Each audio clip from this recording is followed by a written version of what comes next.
इथे वेगवेगळ्या रंगाची सुगंधाची जशी फुलं झाडं आहेत तशी बरीचशी फुलपाखरं सुद्धा आहेत रंगीत. त्यातलं एक फुलपाखरू म्हणजे जवळ आलंय.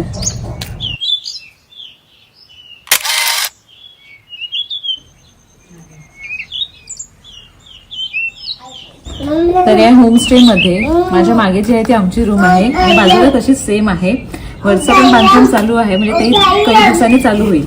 तर आणि रूमच्या मागून विशेषतः म्हणजे पूर्ण सुपारीची बाग दिसते, पोपळीची बाग ती पूर्ण दिसते आणि खूप छान वाटतं ते दृश्य बघायला. ते मी तुम्हाला दाखवते.